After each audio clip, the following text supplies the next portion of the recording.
Molweni ndanamkela kuMamgobhozi TV ebethunani ingathi kulo season 9 kaThando Nesithembu ingathi uMacele akabambi gazi tumntu akabawo. Besibukele sonke bethunani uThando Nesithembu season 9 episode 1 and 2 sebephumile.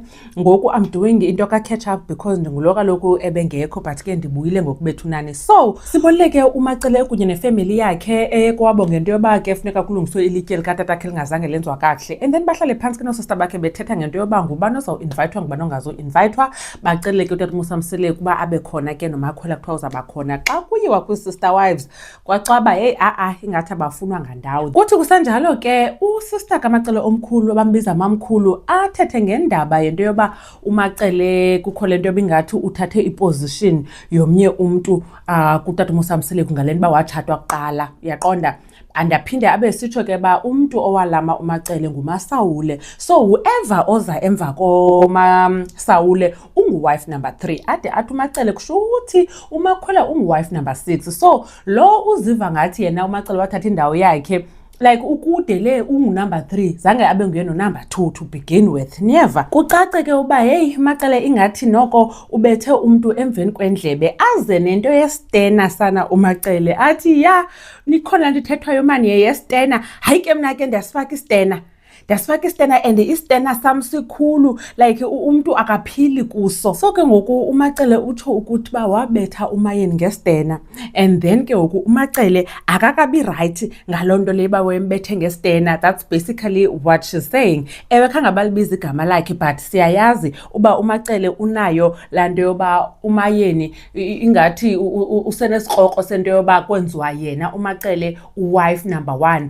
not yena, uyaqonda. Whereas uMayeni yena kwelakhe icala akabonakali njengamntu ngathi unayo lo ngxaki okanye zange wayibonakalisa, uyabo. So ke kwahleka kokuyiloo nto leyo kuba hayi wamshaya ngestena wathi hayi ke yo ndigudi ke kwistena ndiyagqemeza okanye ndiyamgqemeza umntu. Hey, abantu ke ku-social media baresponda bathi hayibo Macele akasemdala for loo nto leyo ade abe proud ngento yoba ubethe omnye umntu ngestena. Kuphinde kuthiwe yo ngumntu wecawa ke lo uthetha ngolo hlobo. Abanye ke babe besithi hayibo njani uthi umbethe ngestena kodwa uTata Musamsele waphinde wabuyela kuye batshata. Zininzi ke into ezithethwayo bethinani niyayazi uba kukhona wonke umuntu une-fanbase yakhe. So ii-fans zikaSheba ke khaziyithande loo nto leyo zabhizi zamdraga ke uMacele phaa. Babe ke abanye besithi hayi wethu right uMacele vele nguye umamkhulu kwatshatwa yena kuqala.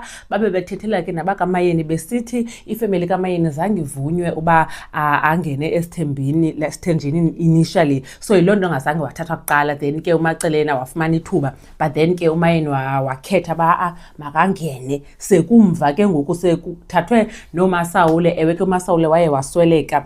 Loo nto ke ngoku besithi osister nyina brother kaMacele uba ungu-wife number 3 lo mntu uziva ngathi uthathelwe indawo nguMacele. Khani kimtshekena ke bethunani ngoku benibukele yonke le nto. How did you feel about uMacele echambaza ngento yoba yena wafaka istena emntwini? uMamgobhozi uyabulela kakhulu ngothi nibukele le video. Ndanibona kwivideo elandelayo. Bye.